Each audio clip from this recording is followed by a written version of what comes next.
I'm Scott Allen Miller. This is my life in Nicaragua, and today we're going to be doing a little bit different format because I need to record before I run out to a wedding, and I'm actually doing this little intro after the wedding, but we're going to be talking about the cost of home, not business, internet access with television, so you have an idea of what it would cost. So some of you can do budgeting for whatever, you're figuring out what your rent is going to be and your food is going to be, and now we can have a pretty good idea of what your internet might be based on a range of different things, and you probably want television with it. We're going to get to all that, but I got some good pricing and some speed information that I didn't have previously, so some people will be interested in that. And then we had a question about what is the penalties or the policing situation around drunk driving here in Nicaragua. So we're going to get to all that right after the bump.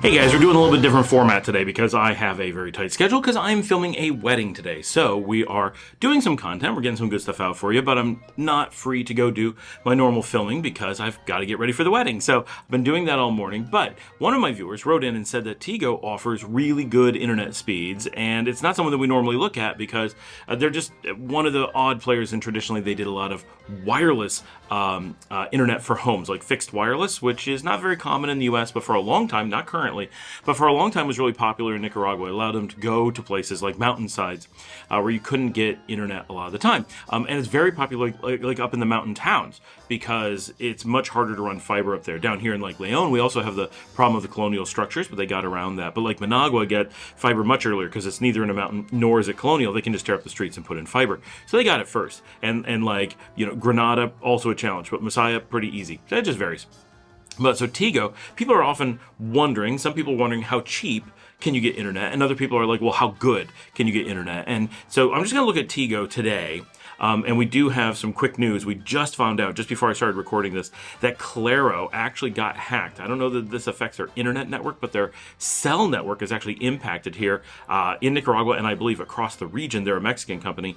They were actually ransomwared, and they're having some problems with their phone network. So if you're watching this and know anyone having problems with Claro, that is what is going on. But so this is Tigo, who also offers the service I use for my cell phone. They and Claro, they're both very good. So if you're looking for the basic package, you can do things with almost all of these carriers to save a little bit of money. So if all you need is internet and you want to cut it as closely as possible, 40 megabits per second, which is quite good. That's 4 times what a lot of my customers, commercial customers paying hundreds of dollars a month, have in the United States, is $29. So if you're looking for something cheap, you can get started there. I know Claro does about 35, I think, meg for about $35. So very similar. That's just internet. That's the rock bottom price. If you want just internet, 100 megabits, $47. So that's kind of, there's some plans in between. I'm not going to go through every one. You can look up the website. It's tigo.com.ni, and then you can go through these. But if you go under their combo plans, which they just call planes, they are very close in price, but you get better deals. So you probably want to look at this, and this is because you have digital TV included. So the basic plan there starts at $33, also for the 40 megabits per second, but 92 channels of standard definition TV, which is still a thing here, 30 channels of HD TV, 50 channels of music. A lot of people use their TVs just to put on music in the background, unlimited use, and then you get like a bunch of like 1 month of different services to try out. You get some, you can add on Paramount for just $5. You can add on Star Plus for $13, not one I'm familiar with. They give you demos of things like Disney and Universal, HBO Max, Amazon Prime, and something called VIX Premium. I'm not familiar with that one. All of these come with, so all the original stuff is included. These are ones that are just giving you trials of that you can then add on. But it's interesting to know that these services are not just available, but the companies are promoting them as part of the service. So you may be able to get them at a lower price. You know there's going to be good service or whatever. So if you're looking for the TV and everything, $33.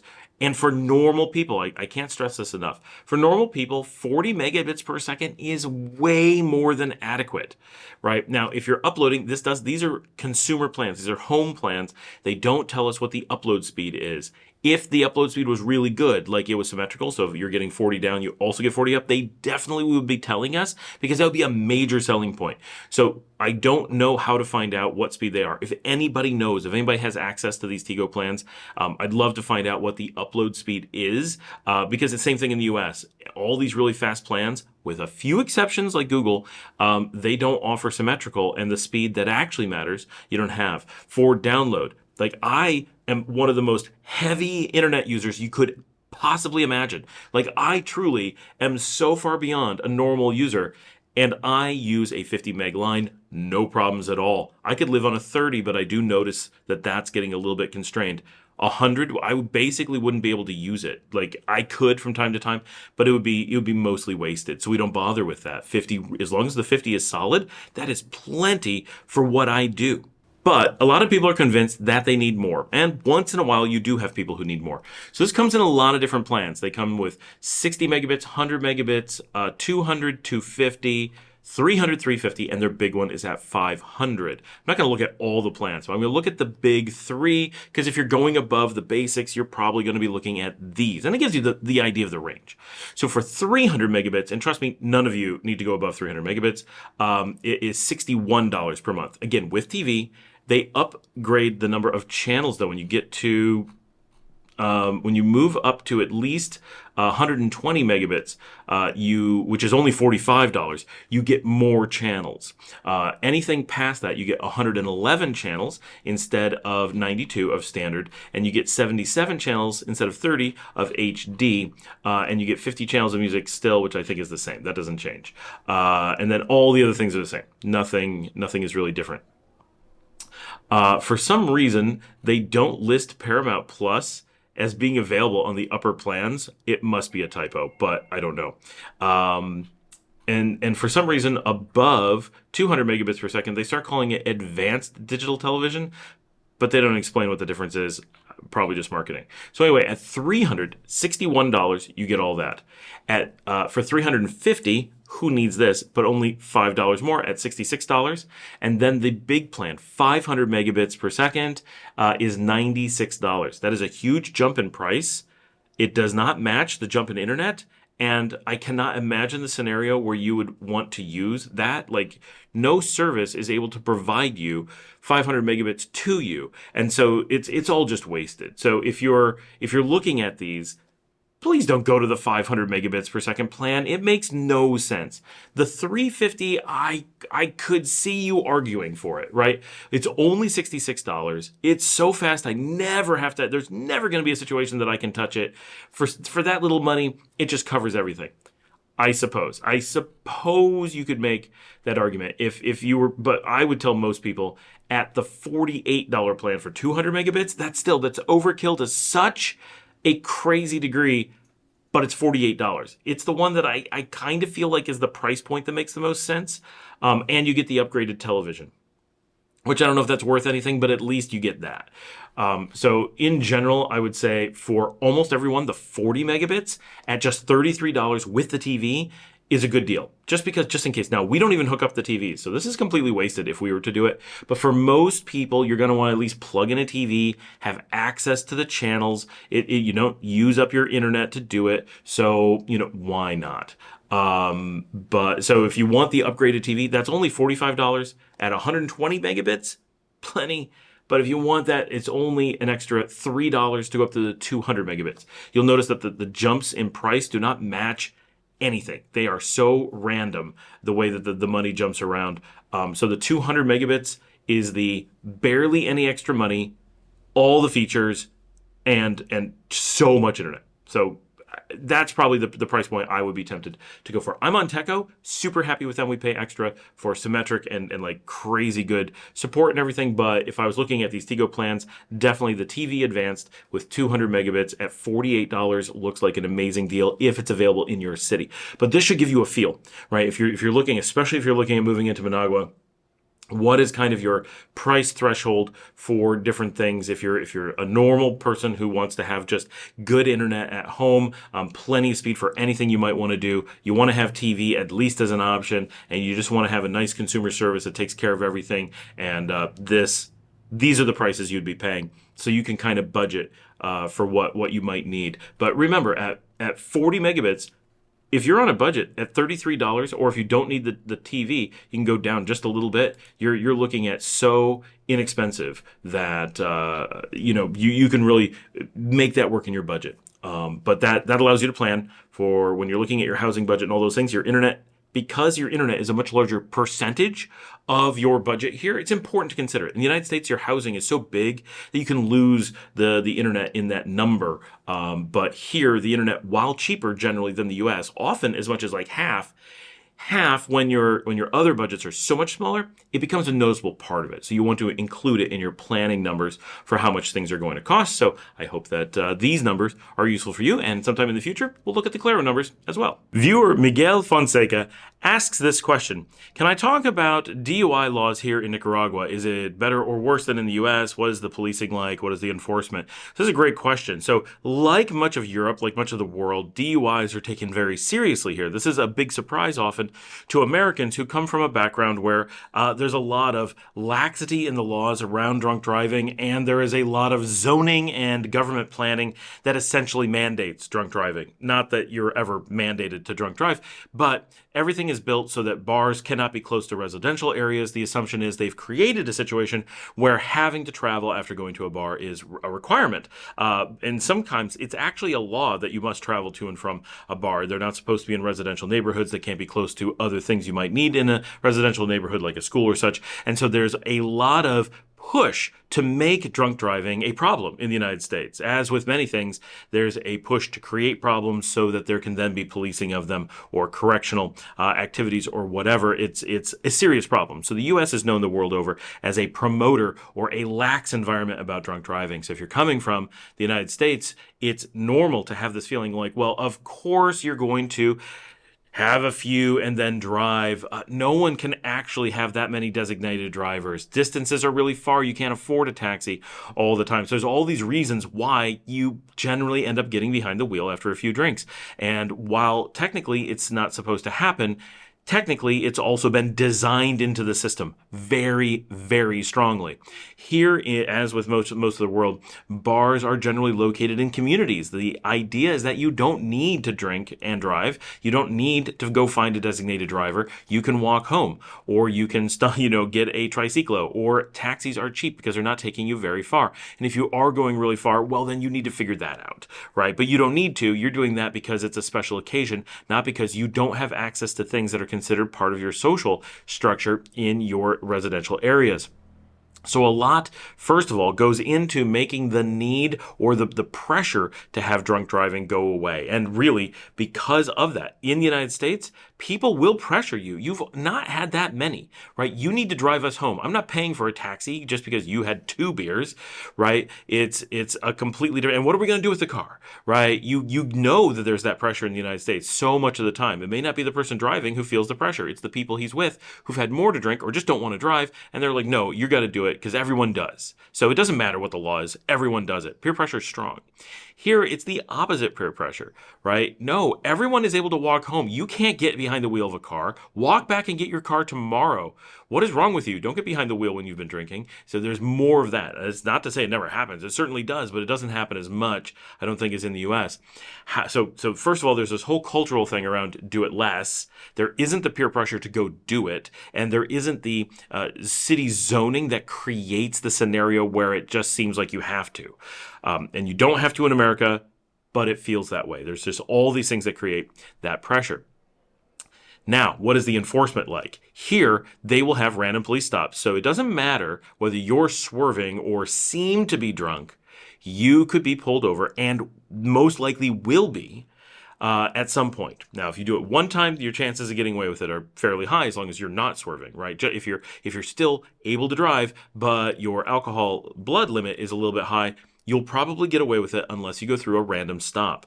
But random stops are random and common, and places where you're likely to go drinking farther away from your home, such as across a city where you got to take a highway, going out to the beach, you have to return to a city, whatever, are the places where they tend to put roadblocks, and they tend to put them at the times that people leave the bars. So they're looking for people who are drunk driving a lot. And when they do those stops, yes, we talk about all the time. The random stops, they make you roll down the window, you hand them your driver's license, your insurance, and your registration. Obviously, and they check your lights, they look at your car, they make sure you haven't had an accident, whatever. They do basic stuff, but they're also checking for your breath, right? And so sometimes they're just, hey, have you been drinking? And at other times, they do 100% breathalyzers, which can cause some pretty big delays.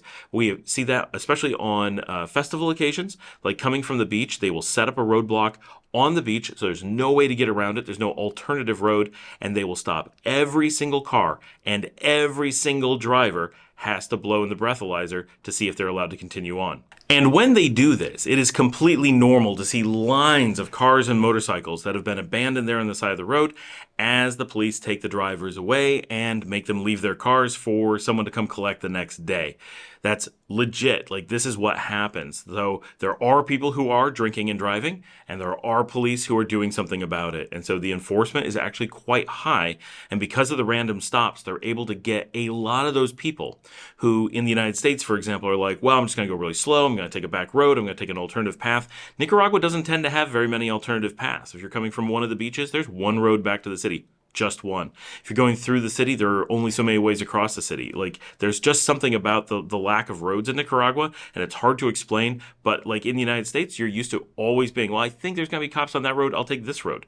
You can't do that in almost all of Nicaragua. You have to go on certain paths, and if there's random stops, you are taking a huge risk. And one of the big benefits of those random stops is they catch people who otherwise are able to drive straight, drive slowly, just are very good at not looking suspicious when they're drunk. They catch those people. And so, enforcement of drunk driving really big here, and it's immediate off to jail. It is not okay, we're going to issue a ticket, maybe you should find a driver now. No. You are going to jail. Period. End of story. And, all the penalties, everything is much worse than in the U.S. and much more enforced.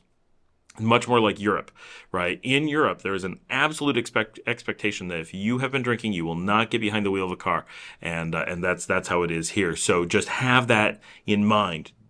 One, the number of drunk drivers that you're likely to encounter here, many fewer. Certainly they're out there, but in the United States, I'm used to driving and constantly saying, oh, look at that guy that's drunk. Oh, look at this guy that's drunk. I've had a cop try to pull me over while the cop was drunk, right? So, and like super drunk, like nearly crashed into me, couldn't get out of his car drunk, and still was out running around arresting people, right? So these are very normal things. We all know that when you're driving in the U.S., even in the middle of the day, you're like, is this person drunk? Clearly, like, can't hold the road, all over the place, fast, slow. You see them and they're like, it's normal. And here, basically, we never see that. It certainly is happening, but we don't see it in the same way. You don't have that just, oh, another drunk person on the road, which you get constantly in the U.S.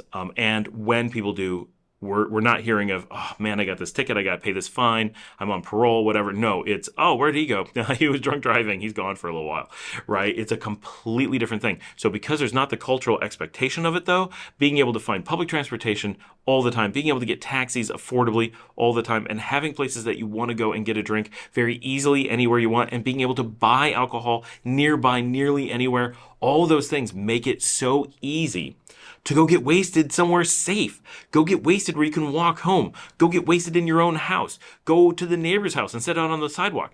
Everything is built around. People drink a lot here. It's a very beer-heavy, rum-heavy society.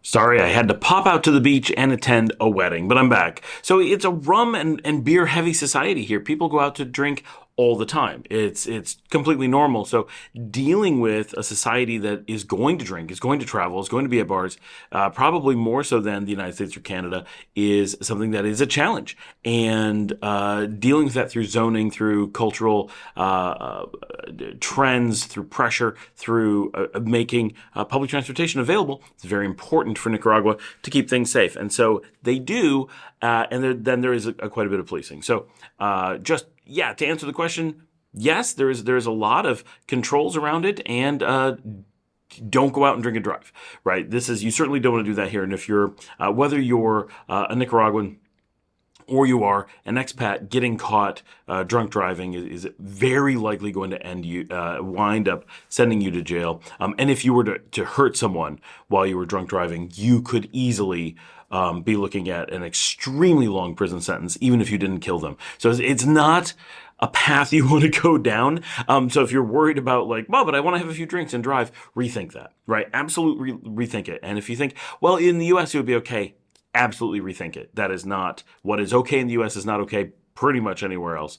And if your worry is that there's going to be a lot of drunks on the road, my experience is there's very few. There's lots of bad drivers, but there's a lot of crazy stuff going on. And one of the reasons that you can't drink and drive here is from a mechanical position, not a legal one, is that you have to be so alert when driving in Nicaragua. When you're alert, when you're driving well, it's generally really safe, surprisingly safe, mostly because the speeds are so low. But if you're not alert, the chances that you're going to have a collision, probably not a life-threatening one to you because you're in a car, but that you might hit someone on the side of the road, that you're not going to see someone on a bicycle in the middle of the road, that you're not going to see that horse-drawn carriage that doesn't have a reflector on it, whatever, is so likely. You are constantly having to dodge things and really pay attention and see things that have no reflector, no lights. There's just some shadow in the darkness and they're in your lane and there's no street lights. You have to be super alert. You have to be very conscious of what's going on around you. And so drinking and driving would be a really, really dangerous thing to do for you and for everyone else. So people really don't do it. If they did it, they would probably get caught pretty quickly. Some people do it, of course. But there's always going to be a few.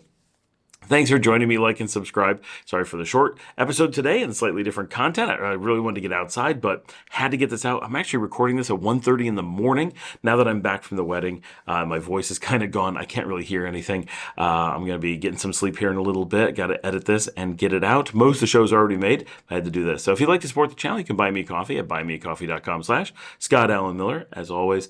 And of course, like, subscribe, tell people about the show, do all this, watch an extra episode that tells the algorithm that you love the channel, which it knows, but tell it you love it more. I will see all of you tomorrow.